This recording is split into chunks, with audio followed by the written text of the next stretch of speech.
So, Beijing Diaries. or also known as loners. Loners, yes. So I guess that brings about an initial question. Um, the name kind of morphed into loners. Is that Yeah. just something that it just felt better later on? Well, the title was very tough for this film. Actually, the first title was Entertainers. Entertainers. That was the title that was written with the script because technically, uh, four characters back then, but eventually the three characters in the film, they're all entertainers. Hmm. One ends up being an entertainer in a way. But the title Entertainers felt a little too lively for the kind of film it was. It was also one of the first films which had a lot of quiet moments. Or it was the second film anyway, so it was artsy. It had documentary style footage. There were live pictures being taken on screen. Then there are three stories. So it was tough to come up with a title. That's why the whole title, Beijing Diaries, that's how it came, because it's all happening in this place. Hmm. And then the city itself becomes a character when you see the footage.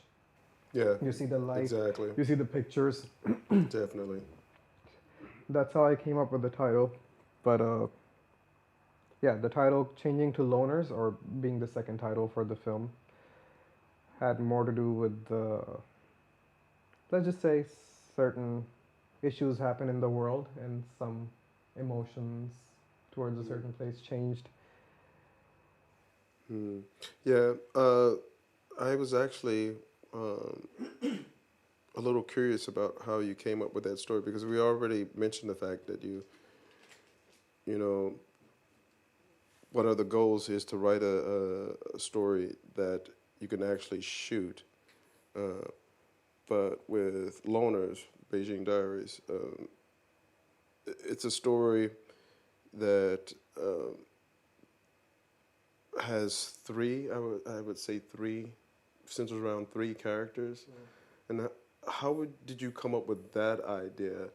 Uh, because the the actors for this really fit the story. So did you fit the story to the actors, or did you just find the actors after you had the story? Well, if to be honest, Beijing Diaries was inspired by two Indian films, independent Indian films, not Bollywood, not your typical Bollywood singing and dancing. Uh, I have talked a lot about that other film in my festival interviews. And the second film, which it was inspired by, was also a story of three characters that live in Bombay. I want to mention the film here. It's called Bombay Diaries. Okay, See the gotcha. connection? Yes. That's the English title for that film. Uh, but again, very different films, except for the fact that three characters, very quiet film. Uh, Mostly, Beijing Diaries happened with the leftover resources of Obsession.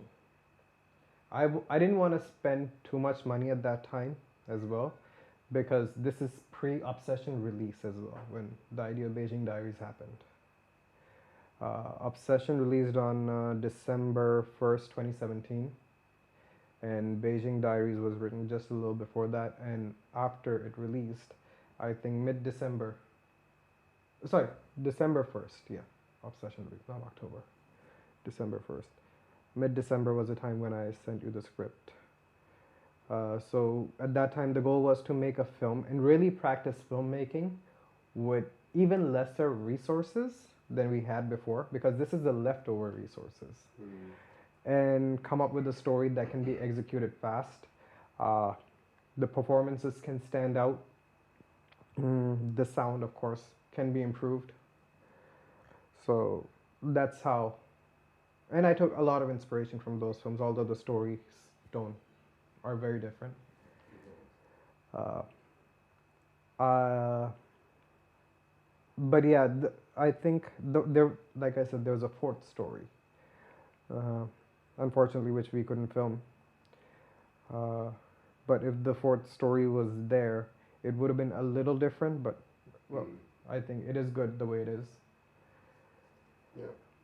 Although Beijing Diaries there was a lot that was shot, but in the first cut of the film was actually much longer than the film actually is. The first cut was around an hour 12 minutes, 72 minutes long. Then the second cut got shorter and shorter and shorter, and eventually it ended up being 48 minutes. But the important thing here to mention is there are a few highlights with Beijing Diaries. And the first one I want to start with, because this is going to lead to the second question I have. Beijing Diaries has a 6-minute monologue.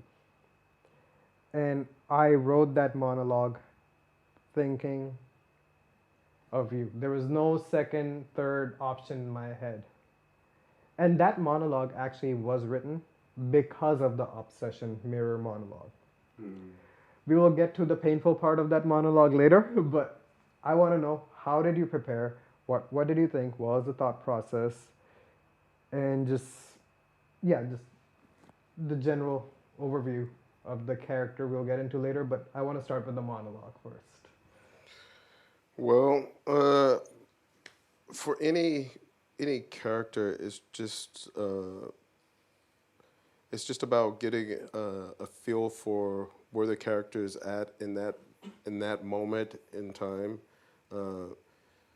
Of course, you have to do the character work, where they're coming from, and just try to live the life of the character and feel the different, I don't want to say pains, but just the different experiences that the character is having at that point. And the direction actually was pretty good as well. And I also have to mention there was a link that you sent me. I couldn't, as a matter of fact, I went back to try to look at the link because I only looked at it once. And I went back to try to find it again. I wasn't able to find it that you sent me. But I looked at that, and then I tried to just integrate what I saw from there along with the experience that the character is having in that moment. And, of course, the conditions helped a little bit as well. Not for filming.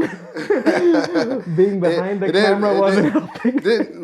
Maybe not for filming, but as far as the monologue and the character, it helped. Because I'll put it like this. Preparing for a character that you don't really have much experience or life experience to pull from. Because, I'm not a father.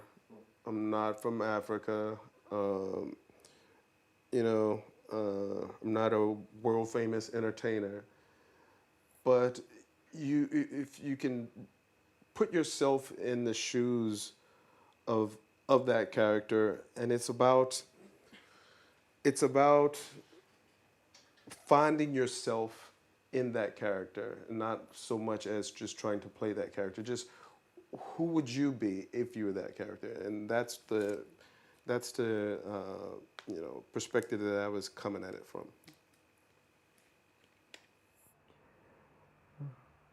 Well, we shot that. Now, this is something very important for people to know, because it was definitely the most painful day of shooting we ever had. And there's been a few. I don't think anything else has been so painful. It was minus 28 or 29, something like that. It was brutally cold. It was super windy. I don't know how many layers I was wearing. And I was behind the camera. And we were shooting in front of the lake, which wasn't helping as well. And the whole scene itself, like that sequence, it's a 15-minute scene in a way. Yeah. Which leads to the monologue. So it was a very long scene. Yeah. As I remember, if I recall correctly, that line about the coldest day of the year was added at that moment into the monologue. Yep. Yeah. Yep. It, I don't know. It was super cold. And then the monologue also is divided into technically in three parts, but I would say two right now because you stop, you sit, you take a break, then you pull out the phone, and then it continues again. But I will consider that 6 minute portion to be one. And then when it breaks, when the passerby goes and calls you a silly foreigner, Yeah.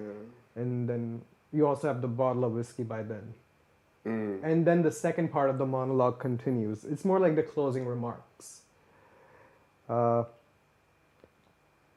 how do you prepare for something where it's a single piece, but it's divided into two things? And the conversation changes a little too in the second part. Well, again, I have to go back to what I was saying about just trying to live the life of the character. That's a big part of it. Um, of course, you have to do several takes to get it right. But I think a larger part of it is just for, in this monologue, the character is going through an emotional roller coaster, and so even in life in general, you might not have the exact same experience, but you we all know what it's like to have those ups and downs, and you want to just disconnect from those ups and downs. And in order to do a monologue of that length, you might not, you want to get it word for word. That's the goal. And after 5, 6, 15 takes, it really starts to come to you. But it takes some time. Of course, you have to memorize the lines. That's the easy part. But to memorize the lines and then uh, be consistent throughout the monologue with the expression, be consistent with the tone and feel. Um, that takes some time to just really get into the character and be in that mindset. And you won Best Actor for that. That was a surprise. That was a surprise. I remember a mutual friend of ours, John, and I remember he came and sat to watch it, and him telling me that it was one of the best individual performances. Of course, he was just pumping my head a little bit, but it made me want to go back and watch it, and it was some of the better, I won't say best, but some of the better work that I have done, had done up until that point. And yeah, I just felt like um, uh, I could, I, I, I won't say proud of it, but I felt satisfied with what I had done because, uh, in all honesty, uh, I felt more natural, even though the character isn't, very close to my own personality. I felt more natural doing the role in Loners than I did in Obsession because I just felt I wasn't. I don't want to say pushing, but I wasn't uh, even trying as much. And I don't want it to sound like I wasn't engaged, but I think trying sometimes is where a lot of performers uh, fail at really doing the character. Well, keep in mind that Obsession was shot really fast, Yeah. and then we didn't really study the characters as much. We Yeah. just got into it right Yeah. away. We did meet once for rehearsal at the actual location. I also have footage from that also. I'll show it to you Mm. later. Super funny. But I think with the Loners, we did have some time. But actually, Loners is a film where the title kind of gives it away. Each character is a one-man show for the most part. That each story or each character journey, you see only that character on screen. And the best thing, which later I used in another film, was there's a conflict between two characters, but those two characters actually never meet each other in the whole film. They never face each other. Without giving away any spoilers, uh, you know what I mean? Yes, I follow. They have connections in between, I follow. which is how they get to talk again on the phone, but they never meet. Yes, I follow. Yeah, yeah. I think that's actually that was actually one of the points where I was thinking there was going to be a follow up to it, and I guess it still could be, although we would be missing someone very important at this point. Well,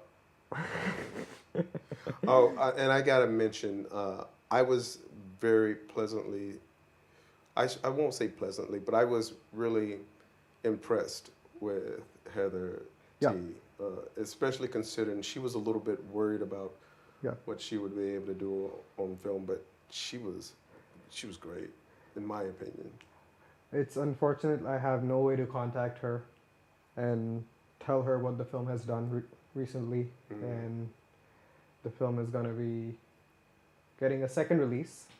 But more than that, how it's done in the festival circuit, it's the only film which has 100% score, actually. Yeah.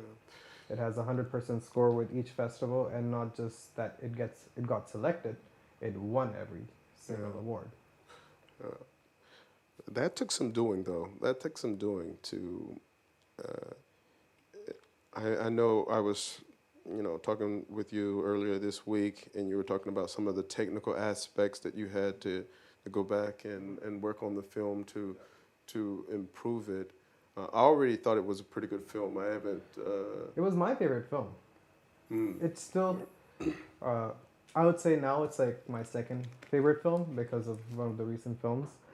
But also, it has more to do with evolving as a filmmaker, I would say.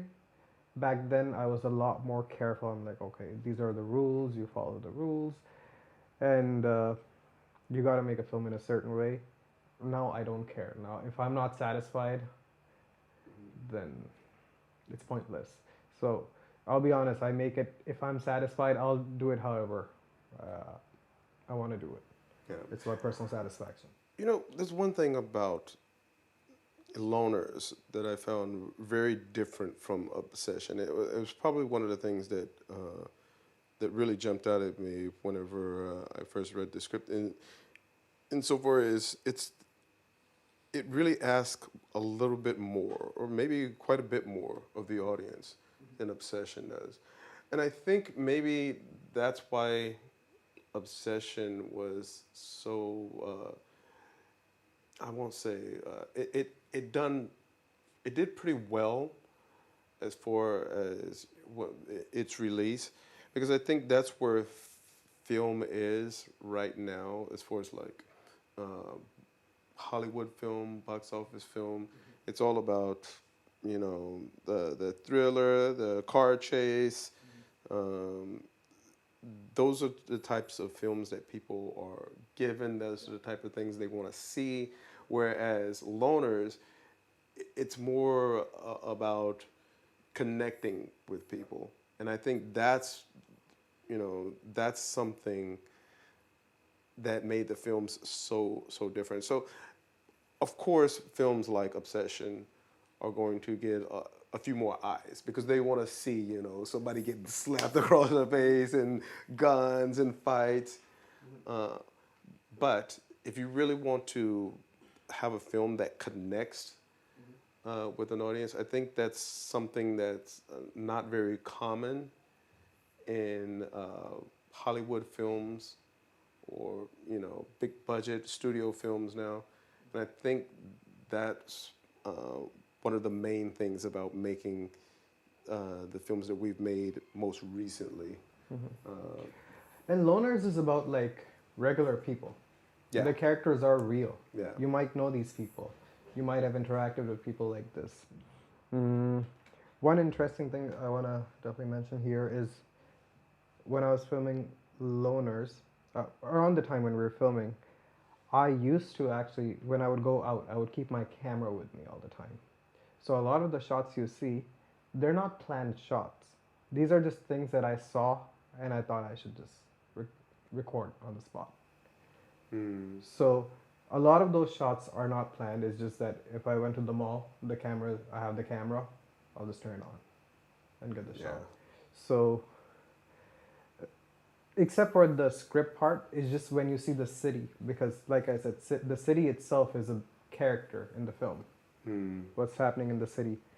I know it's a bit misleading when you say the film's title is Beijing Diaries, then you expect some Chinese people in there too, some Chinese people stories, but there are no Chinese characters in the film. It's the city. That's why you're actually seeing the city through a character's eyes. And that character itself, he goes everywhere with his camera, with his GoPro style camera. And that's why the Great Wall is at the end of the film. That's where the journey ends of the city. That's where the city ends as well. Yeah, yeah. You know, the story is a journey, but it was also a journey in getting it made and getting it done. But I felt like the journey wasn't totally complete, and I guess that feeling came from. I think there could have been more to your character, a little bit more. Yes, I think there could have been a little bit more because it was a very interesting character, but I think it could have been fleshed out to know, you know, It's you a know pattern. what drives this character, what it was, because something, every character, there's something that moves them. Yeah. And I don't think we really got what that was for your character, Secret.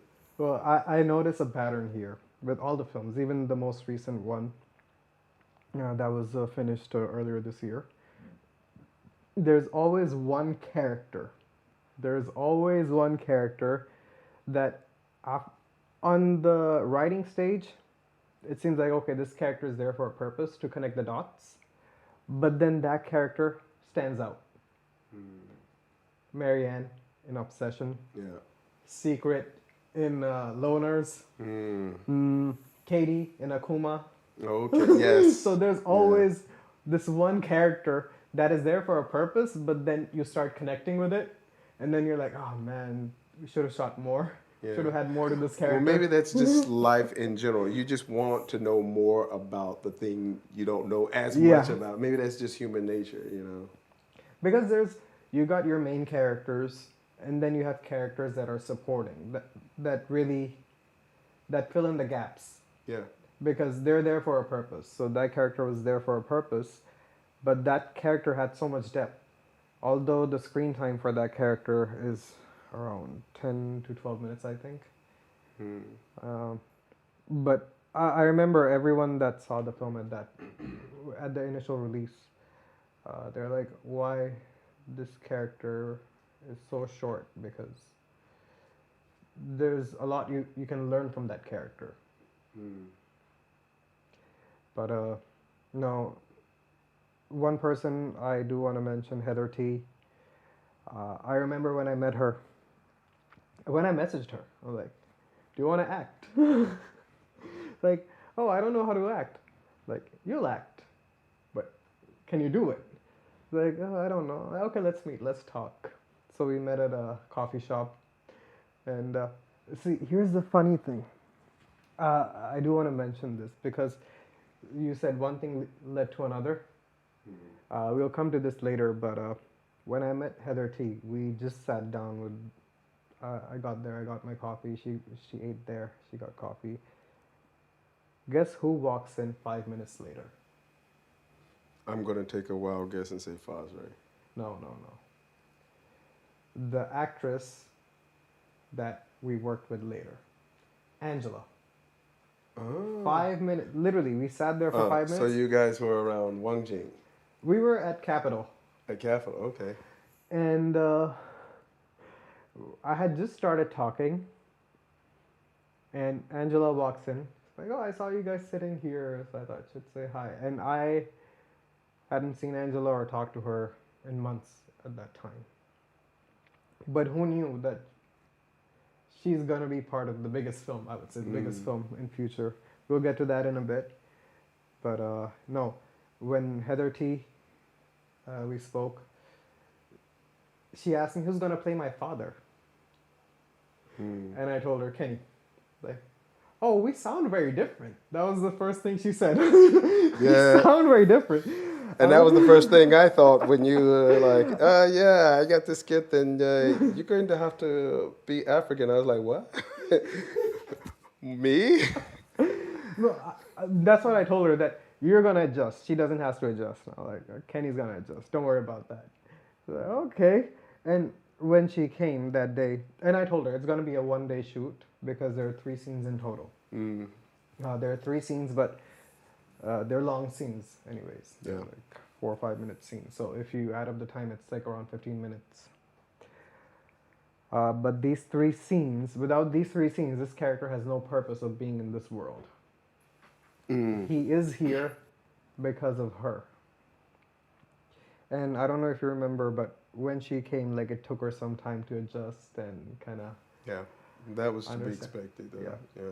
And the thing which I was a little surprised, that she got into it so deep that later, after we did the second scene, she was actually crying, which I thought she was acting, but she was really crying because she started missing her father. I didn't know that. Wow. The tears were real. Wow. She's like, oh, I haven't seen him in 6 months, because she was here. Her father, I think, was in Zimbabwe. Wow. So, there's got to be a way. Yeah, there's got to be a way. Heather T, if you're hearing this, we'll find you at some point, some way, at some point in the future. If you're hearing this, you'll know. You'll find the links to find me and get in touch. Yes, no doubt. But yeah, before we move forward, I want to let everyone know the film's going to be available soon. Check it out. Check it out, folks. It's won Best Actor and Best Film at multiple festivals, so we might have done something right. Yeah, no doubt. But before we continue, moving on to the next film, let's take a short break. All right, cool.